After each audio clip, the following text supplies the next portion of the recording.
Você sabe que é uma pesquisa que não foi divulgada pelos grandes meios. O mês em que mais temos aborto no Brasil, infelizmente, abril e maio. Porque no Brasil, infelizmente, a maior parte das pessoas que fazem aborto faz com 3, 4 meses. A criança está prontinha. E os que fazem com 2 meses, fevereiro é carnaval. Então, a época em que mais há a concepção, fora do casamento, Natal, Ano Novo e Carnaval. Sabe o que é isso? Gente, não tem pecado mais medonho, não tem pecado mais hediondo, não tem pecado que humilha mais a imagem e semelhança de Deus do que o aborto. Foi o jeito que o encardido encontrou para colocar a mão dentro da barriga da mulher.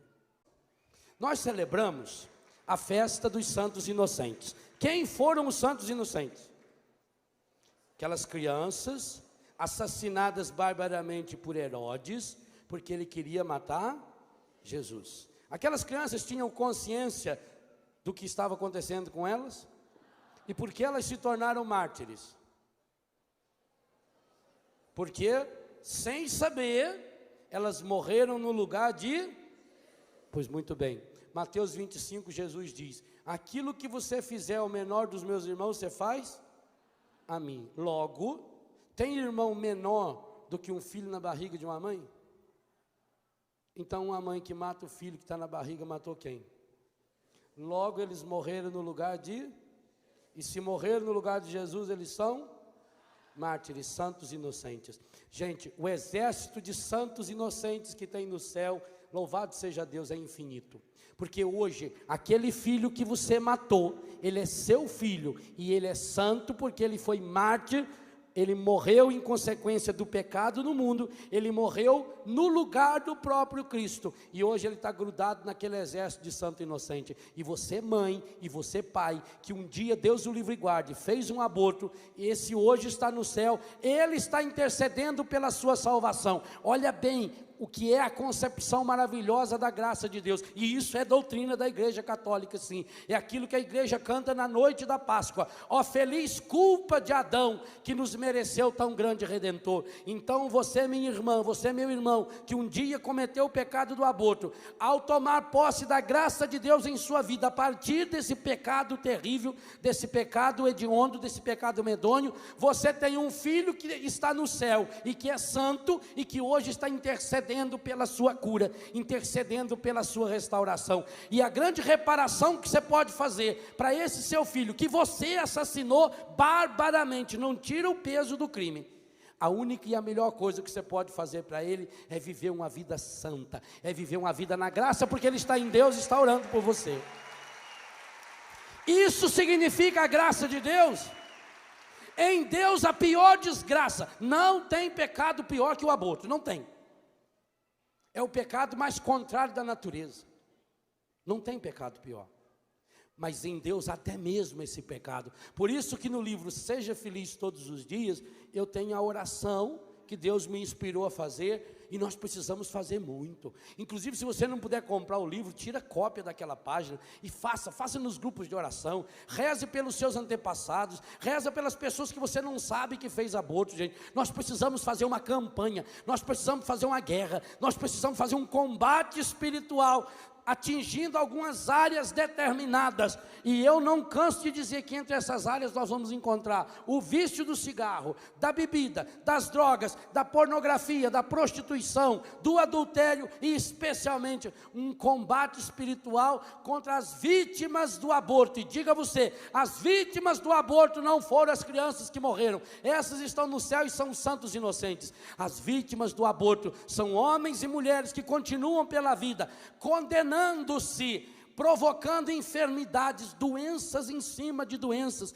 e atraindo para si a desgraça, a própria ira divina, e mais do que a ira divina, porque a ira divina transforma-se em misericórdia, em graça, quando nos abrimos a ela.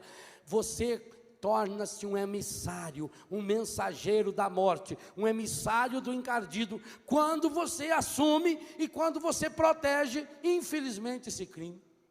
E quantas pessoas, infelizmente, Você já viu falar assim em pessoas que vai para o Paraguai e compram uma opção de bugiganga lá? Vende, nunca vai para frente? Há uma maldição nessas bugigangas.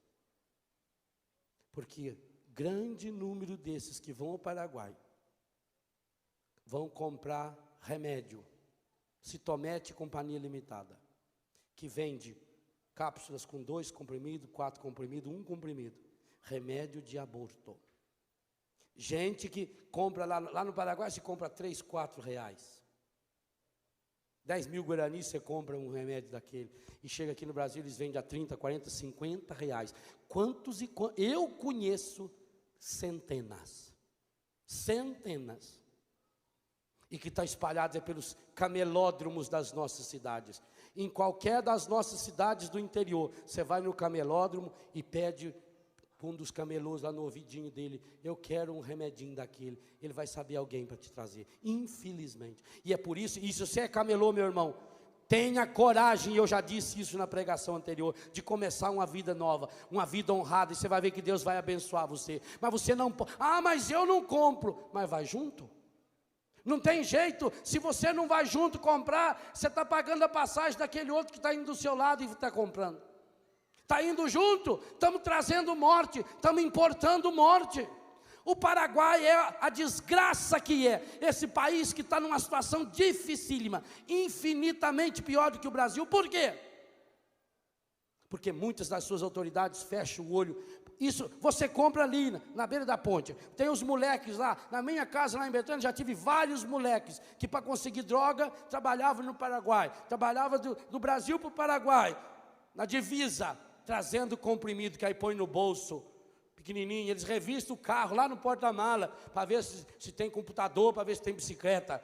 Os caras estão com os remédios, tudo cheio no bolso aqui, no máximo de cigarro, eles enchem lá, põem 5, 6, 10 comprimidos, 10 comprimidos daquele vendido aí a 50 reais, pronto, o sujeito ganha 500 reais numa dessa. Num país como o nosso, onde a injustiça social corre solta, gente, a morte é vendida em boteco, a morte é vendida em camelódromo, o cigarro que eles vão lá e fazem a mesma coisa com o cigarro. Com a bebida, é o uísque importado que é falso, é o cigarro falso, e ainda bem que é falso, porque tudo, mesmo aquele que fosse o mais verdadeiro dele, seria falso, porque está levando as pessoas à destruição. Então, qual é o bezerro de ouro que eu estou adorando na minha vida? Não adianta a gente passar a mão na cabeça das pessoas. Gente, enquanto nós estivermos produzindo a desgraça que estamos produzindo, o assassinato em massa, mais de 1 milhão de crianças assassinadas, meu Deus. E eu repito, a minha grande preocupação não são essas crianças, porque essas estão em Deus. Essas eu sei que estão em Deus. A minha preocupação é você, mãe, é você, pai, que ficou, a insensibilidade que vai ficando. Então, se você um dia passou por essa desgraça, a primeira coisa a fazer, confesse o seu pecado ao Senhor. Não tenha medo. Pode ser o pior padre, pode ser o padre mais pecador do mundo. A hora que você se ajoelha ali, naquela hora que ele está revestido do poder sacerdotal, mesmo que ele fosse o pior de todos os pecadores, é Jesus Cristo que está absolvendo você. Vai se confessar, mas humildemente, quantas vezes for necessário, vai se confessar. Segunda coisa, faça uma oração de cura interior e de libertação. Uma das bonitas orações de cura interior para a pessoa que fez aborto é a oração diária do terço, porque Nossa Senhora, cheia de graça, Mãe de Jesus, Santa Maria, Mãe de Deus, rogai por nós pecadores, e ainda é plural, não é só por mim, é por cada um de nós que um dia entramos na desgraça desse caminho de morte, entramos na desgraça desse caminho de pecado. Então, faça a oração de cura interior. Se você tem acesso a uma oração feita essa que Deus me inspirou a fazer, que já está em fitas, que tem no livro, ou em outros livros de cura interior, retiros de cura interior, vai fazer um retiro de cura interior, vai rezar quantas vezes for preciso. Quantas vezes eu devo rezar pela minha cura, padre? Ora, se você tiver uma ferida, quantas vezes você passa pomada? Até sarar. Pois é, mesma coisa, a pomada do Espírito Santo eu passo no meu coração até